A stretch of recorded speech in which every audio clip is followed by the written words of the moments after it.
Tonight we're going to speak about two very important things.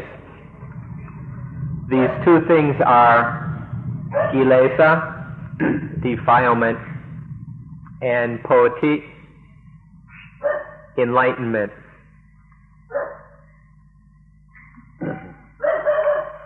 Please observe that throughout the day, during each and every day, the mind appears in only two roles: the role of kilesa and the role of poti. These are the only two roles that the mind can play. We need to observe and study our own minds in order to see these roles which the mind plays, and then understand them. And in this way, it will be possible to deal with kilesa. And then it is the development where the poti, or enlightenment, are increased and kilesa decrease. This development can be furthered. We need to know that the original true state of the mind is just a kind of knowing that we can call instinctual. And in that original true mind, there is neither kilesa nor poti. This needs to be understood first of all. As we talked about last time, when the infant is born from its mother's womb, as it enters the world, there is only the instinctual knowledge. There's only the preparedness to know, readiness to know. But the infant the mind of the infant is still neutral. It doesn't yet know right, and it doesn't yet know wrong. It neither knows right nor wrong. It is only ready to know these things. And so, in the newborn infant, there is neither poti nor kilesa, but only a neutral, original state of mind. So then with this newborn infant and its neutral, original, true mind, the mind remains like this until there is some sense activity via the eyes, ears, nose, tongue, body, or mind. Then when some sense object comes into relationship with the sense organs, when there is some object making contact with the infant via one of the sense doors, only then, and then this object conditions the mind conditions the mind either to kilesa, defilement, or poti, enlightenment. So then when the infant is touched by some sense object, and then it reacts to this with a feeling such as being pleased. When the infant is pleased by something, then will start growing the desire, the craving for whatever it is that pleased the infant. For example, if it is some flavor or just any pleasing thing which the infant takes as delicious, then there is this delicious thing, and then there is desire for this delicious experience. And then there begins to arise the idea or the feeling of an I who experiences the deliciousness, an I who receives, who desires the deliciousness. So this is how a sense experience, how sense contact can lead to defilement, the process of conditioning, the defiled process of conditioning begins in this way.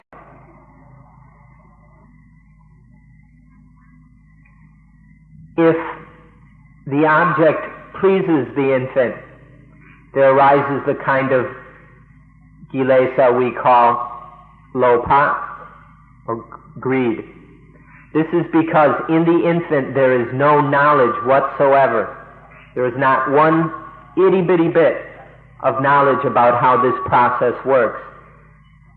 And without this knowledge, the infant is powerless to guide it in a correct way. So then the infant is pleased by something, then there arises liking of that, loving of it, craving for it. It wants it. This is one kind of defilement. Or if the object displeases the infant, then there arises the kilesa we call tosa, anger. And so the infant has aversion towards that object. It doesn't like it. It hates it.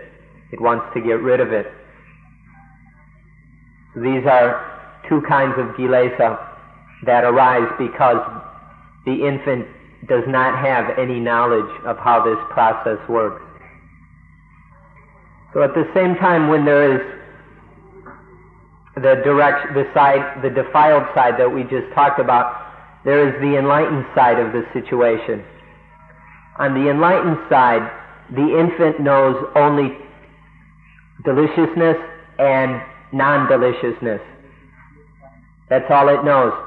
And it knows a little bit more. It knows how to get more of that delicious thing. For example, mother's milk. It knows how to encourage its mother to feed it some more. And so this is, on the enlightened side, the infant knows very little. It just has this very small amount of knowledge, which is not strong enough to compare with the defiled side of things. And so in this way, the defiled side increases and grows, because there's not enough knowledge on the enlightened side to combat the defiled tendency. If we examine this, we see that the developments on the defiled side are very strong, very fast, have a lot of fuel, and are encouraged by all the things around the infant. And so this side of things grows very quickly, whereas the enlightenment side is developing very slowly. Knowledge is building very, very slowly. And so the development on the enlightened side just can't compare with the very rapid growth of defilement. It's very, very difficult for the infant to realize that greed is dangerous, or that anger is dangerous. It hasn't had the opportunity to see the punishment, the penalty that arise from the reactions of greed and anger. And so it hasn't the tools to deal with these. This further demonstrates or explains how the development of enlightenment is still too small. There's just not enough knowledge on the enlightenment side to guide life properly. So as the infant grows into a child, the defiled side keeps developing very quickly, and the enlightened side is always developing much more slowly. It's always behind. And so there's just always far too little knowledge. And so the defilements continue to be out of hand. And then the infant grows, the child grows into a teenager, and this out of balance situation continues, leading to many problems. Even when the teenager or child is aware that something is dukkha, it may see that there is dukkha, but there still isn't enough knowledge to see where the dukkha arises from, what causes the dukkha. And so knowledge is still too little for the infant to free itself from dukkha, or even the teenager. Whenever a defilement arises, it leaves behind a small bit of familiarity with that defilement. And this familiarity is this little bit of familiarity of having already tasted and sampled defilement is left in the mind. It's deposited in the mind. And this bit of familiarity makes it easier for defilement to happen again. It makes it easier for defilement to happen more quickly. And this deposit of familiarity with kilesa is called anutsaya. Anutsaya, A-N-U-S-A-Y-A. And so, every time kilesa arise, a little bit of familiarity is deposited in the mind. And in this way, the anusaya build up more and more within the depths, within the foundations of the mind. On a very ordinary level, it should be easy for you to see that if we get angry very often, we then become very expert and skillful at being angry. And so on this level, it's quite obvious how the anusaya work. And so because we have built up so much anusaya, it's very easy for the various kilesa to arise.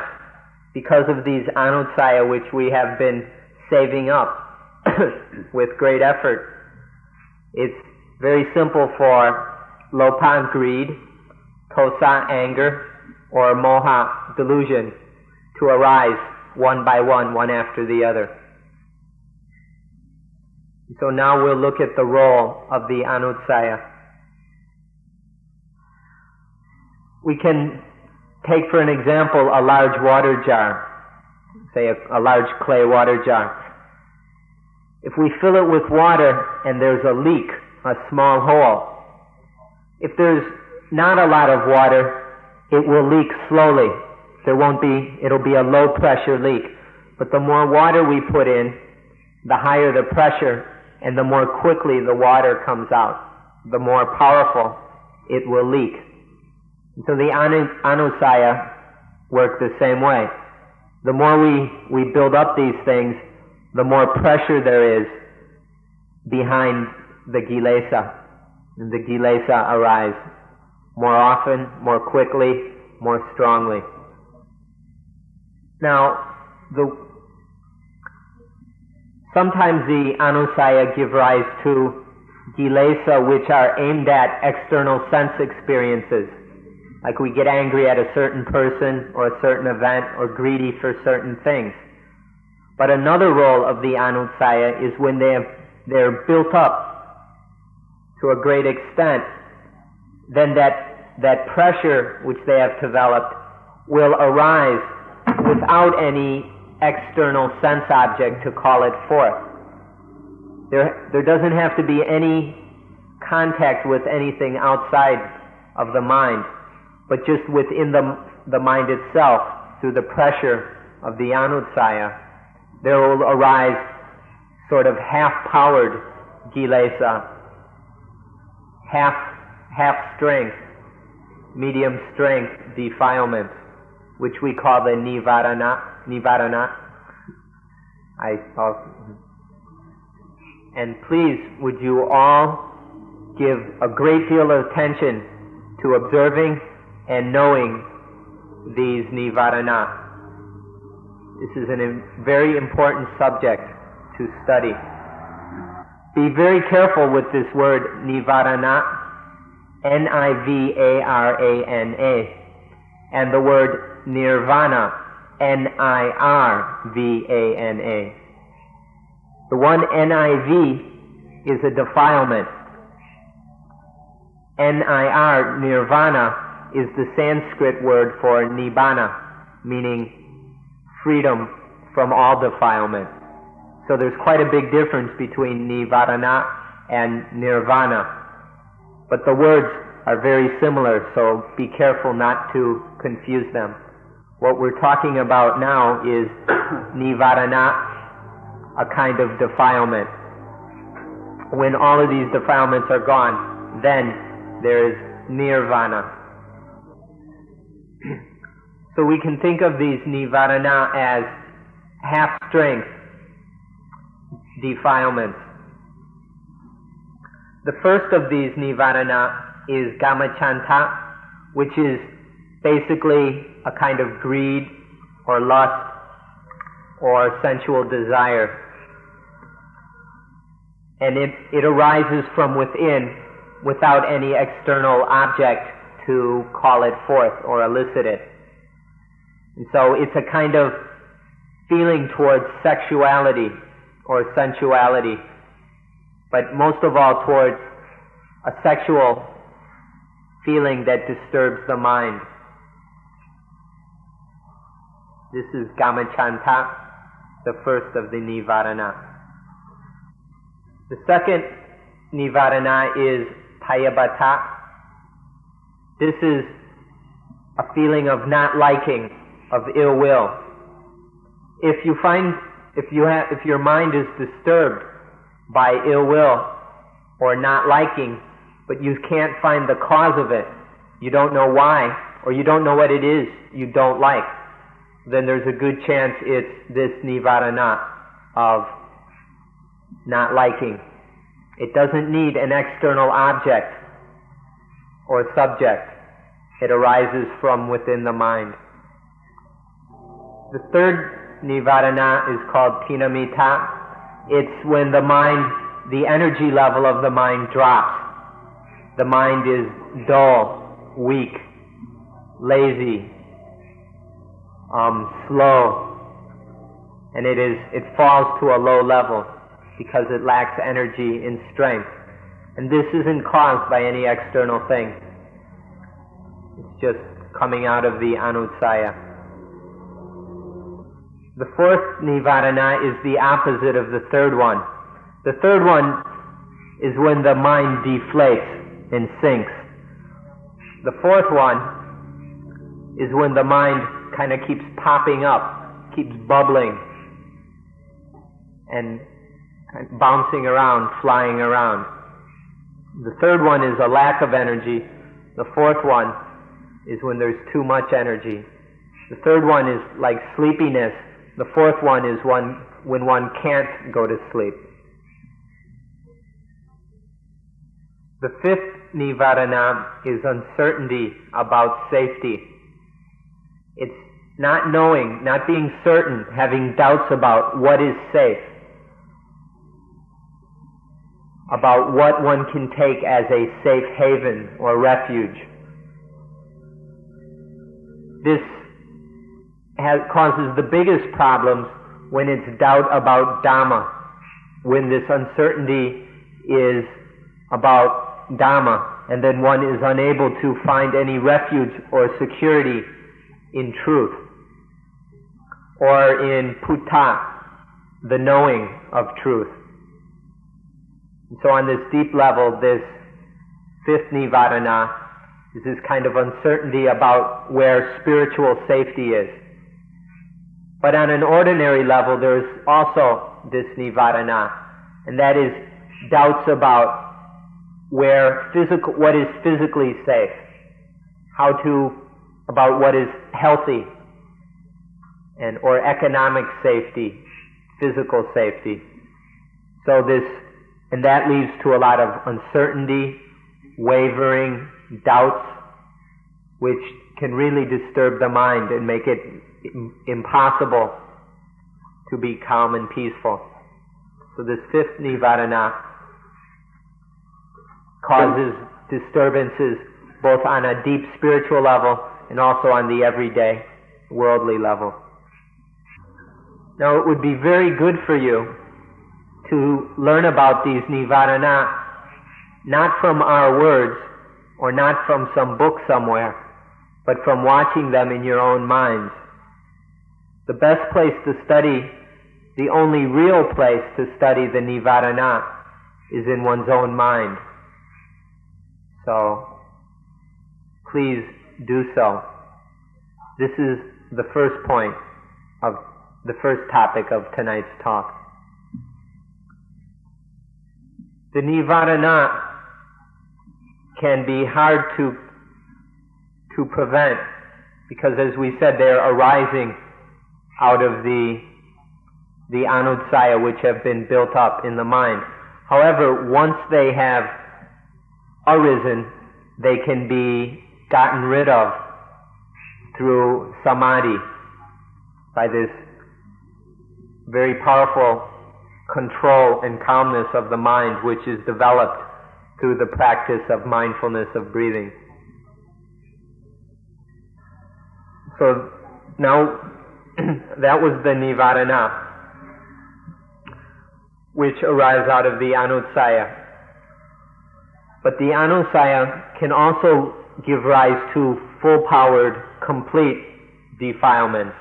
The nivarana are like half-powered defilement. But when there is some external sense object that touches the mind, makes contact, this can, because of the anutsaya, this will condition the arising of kilesa. This familiarity with kilesa that is built up in the depths of the mind reacts to that sense experience and conditions complete, full-powered kilesa. This kind of defilement or kilesa that is conditioned out of the anutsaya, as we just described, has a specific name. This we call the asava, which can be translated outflows. It's a flowing out from the anutsaya. Through mental development, such as mindfulness of breathing, if we can destroy the anutsaya, if we can clean up these deposits so that the mind is free of them, then the asava can't have nowhere to flow out from. They have no basis, and so there's no asava.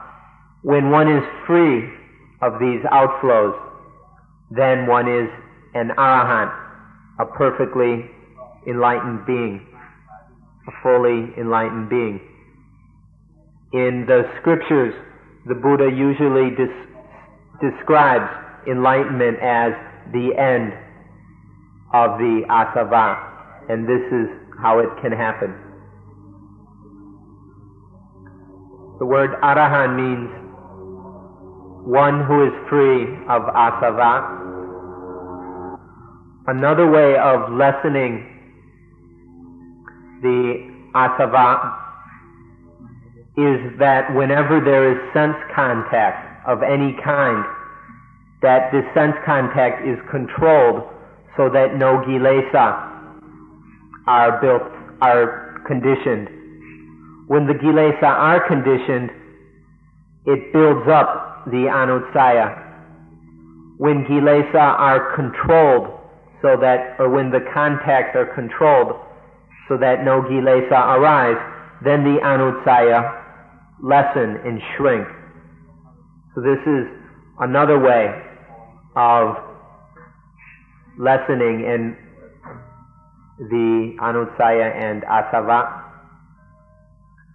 So we can take this as a very simple and useful principle that whenever the sense contact is not controlled, when mindfulness and wisdom are not there, then it will condition kilesa, and that kilesa deposits these little bits of familiarity which build up as anutsaya. However, if sense contact is controlled through mindfulness and wisdom, then the kilesa do not arise, and the anussaya begin to weaken and lessen. So on one hand, uncontrolled contact builds up the anussaya, controlled contact lessens the anussaya. Okay, so let's try and look at the whole picture. That newborn infant is born with just instincts, this basic instinctual knowledge, but there's no poti or no kilesa. But then there's a sense contact, and because the infant lacks any knowledge about this whole situation, the way these things work, its feelings just go uncontrolled out from this instinctual knowledge, and then there is liking of this, disliking of that, loving of this, hating of that. So, and from this gives rise to the I that hates, the I that likes, the I that loves, the I that dislikes. The self then is born. And so that self is a foundation for the rising of further defilement. So in this way, the anussaya are built up. And then there are also contacts when it doesn't go in this way, and there is no conditioning of kilesa. And so in normal life, the anussaya are going up and down, depending on on the conditioning that grows out of sense contact, whether the sense contact is uncontrolled and conditions in a defiled way, or is controlled. And that's how the anussaya go up and down, moment to moment. So that's the defiled side of things. Now let's look at the enlightened side. When this process starts to happen and the defilement arises, then it leads to dukkha. And as the infant begins to experience and understand dukkha, it still doesn't know how to prevent it, and it doesn't know how to control the kilesa, but it begins to see the dukkha. And as there begins to be more and more understanding of dukkha, then this leads to the arising of understanding or knowledge about that dukkha. And this knowledge and understanding of dukkha is the basic starting point and foundation of enlightenment, or the development on the enlightened side of life. In a child, even in a very, very young infant, if there's some understanding of dukkha and its cause, then that is the beginning of enlightenment. So enlightenment begins even in a very, very young infant with the understanding of dukkha and its cause. Even the knowledge that certain things cannot be eaten, that if it eats this, it'll get sick, or it'll hurt, or the knowledge that if it touches a fire, it'll get burnt and experience dukkha. Even this kind of knowing of these physical levels of dukkha, even this is the beginning, the early stages, the little itty-bitty knowledge that is the beginning of enlightenment. Now, when there is just one time that there is correct understanding, this also leaves a little bit of familiarity behind.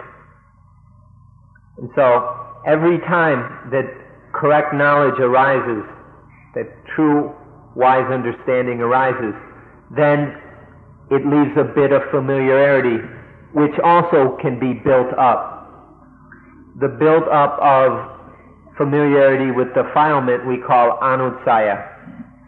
The building up of familiarity with knowledge, with right understanding, we call Badami, which is often translated perfections. So, on one hand is the built-up of the Anussaya. On the enlightened side of things, there is the build-up of the Badami. The Anussaya and Badami are the same in that they are both a building up of familiarity within the depths of the mind. This way they are identical.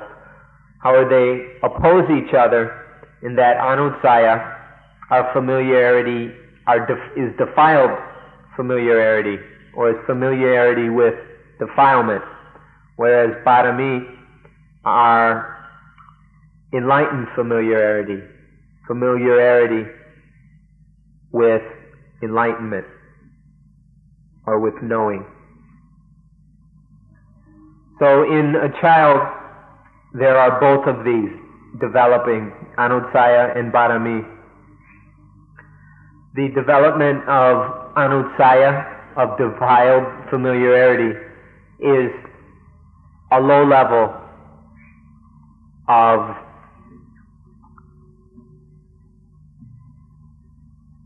is a buildup of the mind on a low level. And the development of Badami is a high level of development. Both of these are happening in the child. The question is, which is happening more? Which is predominating? Are the Baramis being developed to enough of a degree that they can overcome the Anussaya? This is the important question.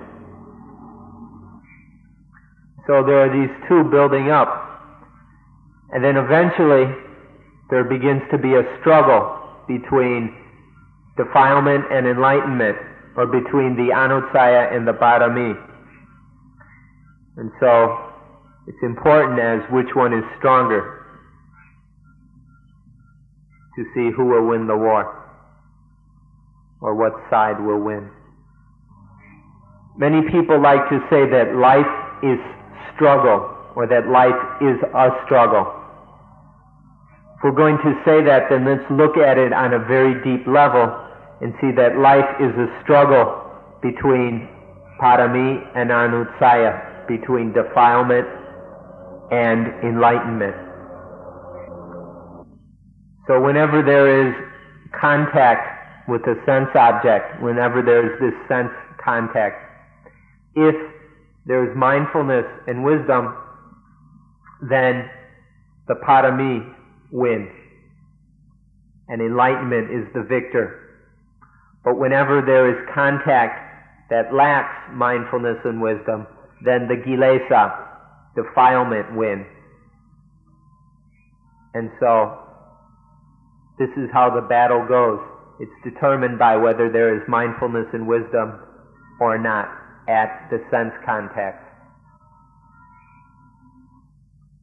Our duty is to support, develop, improve, aid, raise the enlightenment side, and to not support, develop, improve, and raise the defiled side. This is our duty, and it's because of this duty that we practice vipassana. Here's a metaphor to help you understand it. In life, has been planted a seed of enlightenment, a seed of poti. This seed must be fertilized, watered, tended, cared for, must get an adequate amount of sunlight so that it can sprout, it can germinate, and then grow. And as it develops, it needs to be carefully tended, given the nutrients and water and sunlight that it needs, and protected so that it can grow and develop and send out leaves, new shoots, branches, and grow stronger and stronger into a tree. And then it can put out fruit. We'll have flowers and then fruit. So this is what Vipassana is about, is sprouting and caring for this seed of enlightenment so that it can develop into the path and the fruit of the path. As for the seeds of defilement, these we need to destroy. Dig them up and throw them away, burn them up, whatever. Or if they've grown into a tree, we need to cut those trees down however we can. And so this we also do with Vipassana. With Vipassana we destroy the seeds of defilement and the trees of defilement and everything in between. Thus the meaning of Vipassana is to destroy the seeds of defilement and to support and raise the seeds of enlightenment. So take a look and understand that all the time in our ordinary daily life there is this struggle going on between enlightenment and defilement. These little battles are taking place many, many times in a day. And so we need to understand what is going on, what this struggle is, and what our duty is regarding this struggle. We'll be able to successfully deal with this struggle, with these combats, these confrontations, by developing a clear, concise, detailed, wise understanding of the situation of what is going on. When we have this clear, precise understanding, then we'll be able to deal with these little battles that are happening all the time. In a general way, this means that we have to know about the 4 Dhamma comrades, which I talked about last night. These 4 comrades of Dhamma are Sati, mindfulness, Panya, wisdom, Sampajanya, wisdom in action, and Samadhi. If we're clever in developing and using these 4 comrades in Dhamma, then it will be quite easy to destroy defilement and support enlightenment. And so for this reason, we need to train, we need to send these things to school, we need to develop them, support them, improve them, these 4 Dhamma comrades, in any way that we can, in order that we'll be very skillful in these things, that we'll be expert and clever with these 4 comrades, so that they can be successful in destroying defilement and supporting enlightenment. There must be a sufficient level of wisdom developed. What we mean by sufficient is that everything that comes and makes contact must be seen as anicca, dukkha, anatta. So when enough of this kind of wisdom is developed so that whatever happens, it is seen, it is perceived as impermanent, unsatisfactory, dukkha, and non-self, selfless, completely lacking in any permanent entity. So this is what we mean by sufficient wisdom. Another way of seeing it is that these 3, anicca, dukkha, anatta, can be summarized by dattata. Dattata is the thusness or suchness of whatever. So whatever that comes is seen just as it is, exactly, precisely as it is, with no delusion, no confusion.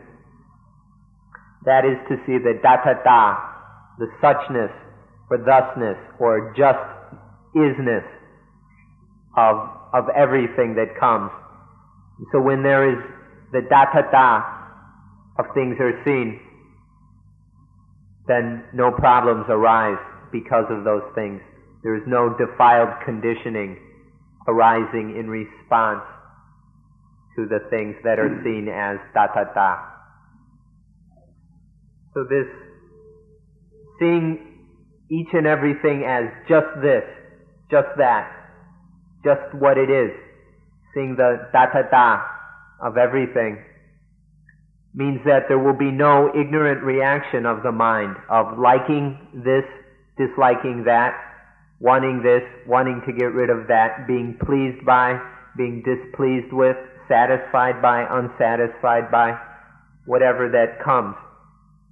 So datata is able to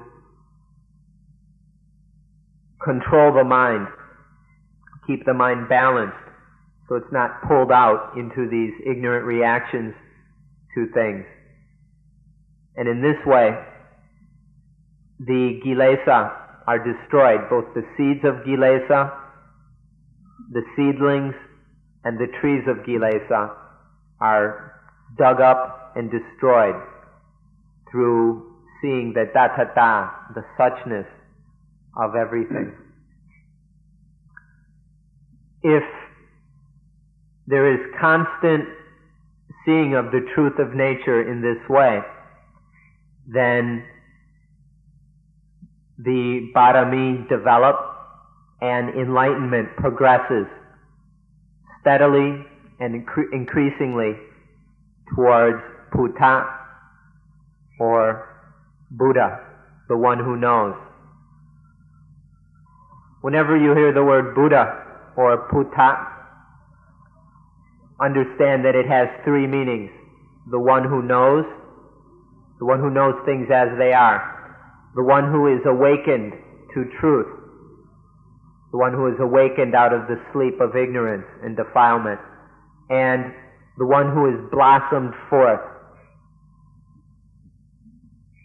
like a lotus blossom that is opened up to life and to sunshine. When you've gotten to Buddha, that's as far as enlightenment goes. That's the completion, the fulfillment, the perfection of enlightenment. The kilesa have disappeared, they're completely gone, and nothing remains of them. So this is the story of these two things, defilement and enlightenment. The story has its origins in the instincts of the infant. And when these instincts are developed with wisdom in the correct way, then it is a development of enlightenment. And that enlightenment can progress and develop to its completion and perfection, which is Buddha or Buddhahood. So this is our duty, to develop the instinctual knowledge in an enlightened, pure way, to avoid and destroy the defiled progression of conditioning and give rise to, support, foster the enlightened development. Someone asks, why do we practice vipassana? Or why do you practice vipassana? The best answer is to destroy defilement and support and build enlightenment. This is our duty as human beings. This is the most wise and beneficial use of our birth as human beings. This is the most proper way to make use of this human condition. So you don't have to be afraid or have doubts about what will happen as this progress develops and is completed. As enlightenment grows, life naturally follows the Noble Eightfold Path. And when enlightenment is complete, then life continues. It doesn't stop.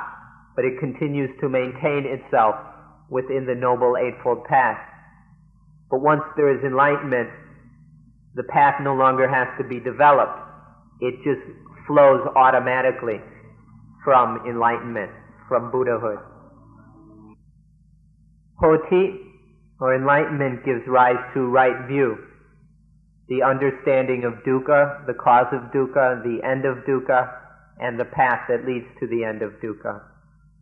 So, when there is poti, there is right view, right understanding of the world's cause, its end, and the path that leads to the end of the world. Then poti gives rise to right intention, samma sankappa, which is right aim, right intention. It's the wise wanting behind whatever we do. And then there is, because of poti, there is right speech, there is right action, there is right maintenance of life. The bodily necessities, the necessities of life are taken care of in a correct way. There is right effort, right mindfulness, and right samadhi. So from poti, all of these 8 rightnesses happen automatically. And so the Noble Eightfold Path comes and flows out of poti. So because of poti, rightness, correctness is perfected. This path is completed and perfected. When this perfection, this rightness, this completeness is reached, then there is no more dukkha. All problems have been solved. The mind has no more dukkha. It's not disturbed by anything, and it is free. This is the meaning of arahant. It is human perfection, the completion, the fulfillment of human potential. And this perfection, the perfection of an arahant, all comes from enlightenment, from poti. We're all born as sentient beings, or in Thai, kon. Kon is the word for ordinary people, and it's what we're all kon. Kon also means to mix up. So, as kon, we're just a mixed up kind of mess of feelings, thoughts, experiences, defilement, maybe a little poti. This is kon. But through the development of poti, of right understanding, of wisdom, of enlightenment, then kon, ordinary sentient beings, are raised to the level of human being, which in Thai is manut, in Pali manusaya, which means having a high or lofty mind. So, through enlightenment, the low level of consciousness of an ordinary sentient being is raised to the higher level of consciousness of a human being. So we make this distinction between ordinary low-level consciousness and higher or perfected consciousness. When one is a kon, an ordinary sentient being, then one is under the influence of dukkha. That mixing up of that conditioning, that stirring up, that is the spinning round and round of dukkha, is the state of a kon.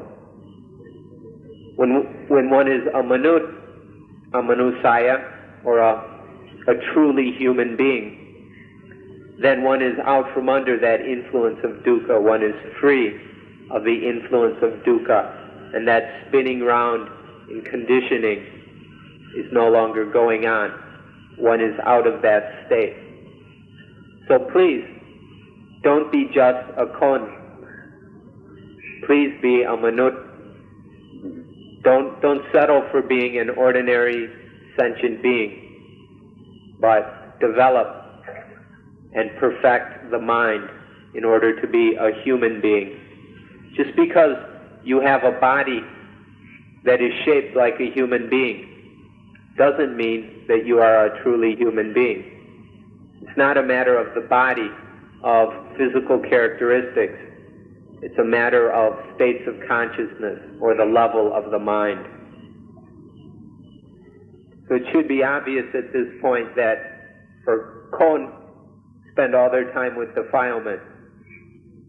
Kon, or ordinary sentient beings, are spinning around in a defiled state.